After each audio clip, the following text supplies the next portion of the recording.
You're watching RTV6. Now, the news at 11. Well, moving from college life to work life can be tricky. Especially when you have to start paying back those student loans. I want to pay it, but it seems like I'll never be able to pay that, and it just keep mounting and mounting. Hoosiers struggling to pay and giving up more often than students in most every other state. The Call 6 investigators track down why. Tonight, the Call 6 investigators are digging into a growing problem that could have a devastating impact on Indiana's economy. Hoosier families grappling with enormous student loan debt. In fact, many Indiana students never get it all repaid. We have the third highest college loan default rate in the country. Call 6 investigator Kara Kinney takes a closer look at what that means for your families. Kara. Well, Todd, the average Hoosier graduates from a four-year college with more than $27,000 in debt. That puts Indiana 8th in the country for highest debt. Students in only 7 other states have more debt. It's a pervasive problem that could potentially affect every person in this state, even if they didn't go to college. Miranda, Anthony, Diane, and Tony. Different ages, different backgrounds, with one problem. So I knew that going to school was something I had to do. All 4 went to school to better themselves and are now racked with enormous student debt. I'll die before I ever get this paid off. I'm 59 years old now. $16,000, $60,000, $90,000, $130,000. Seems like I'll never be able to pay that. All 4 have jobs, but they each say they don't make enough to afford the monthly student debt payments. It just keeps snowballing.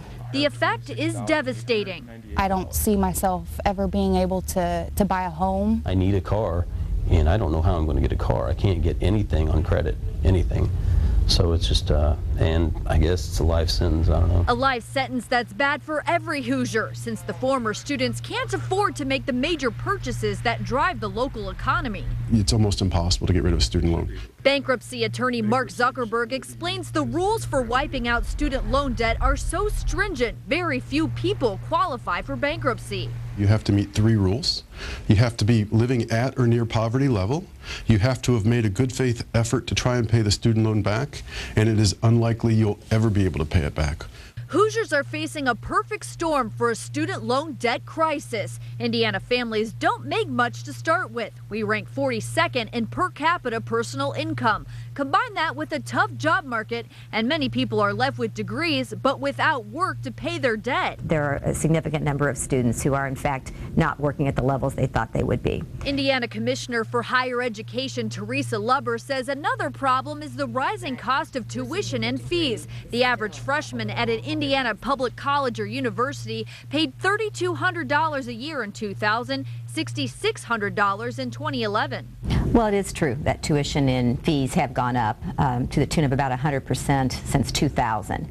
So I think the concern that people have about the cost of education is a real one. University financial aid offices tell RTV6 they're more than willing to help students stay out of debt in the first place by offering installment plans and budgeting help. We take it very seriously, and we're always looking at ways that we can help students, counsel them on keeping loan debt low.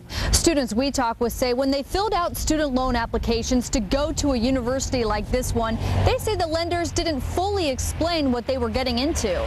They gave me a $20,000 loan, put it right in my checking account, and I had no idea how hard it was going to be to pay it back. And all tell us lenders are not quick to lower payments or interest rates. They don't work with you.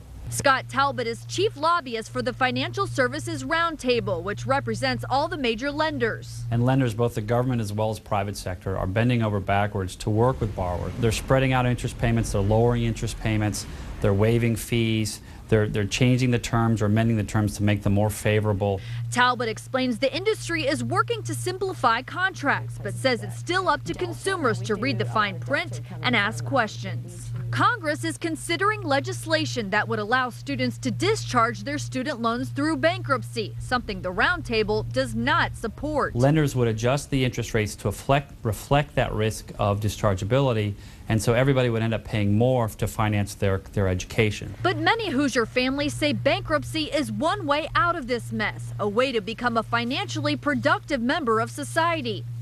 Miranda, Anthony, Diane and Tony say they won't give up trying to pay back what they borrowed and hope others can learn from their missteps. Do not take out any more student loans than they have to. Take out the bare minimum and keep on top of it and don't let it default.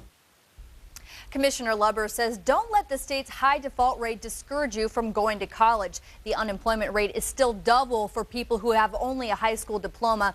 Lubbers says you should also be realistic about your major and how likely you'll be able to get a job right out of college. And we also have a number of tools and tips on our website, theindychannel.com, including a program that can help people consolidate those debt payments. Helpful information for so many people, Kara. Absolutely. Thank you.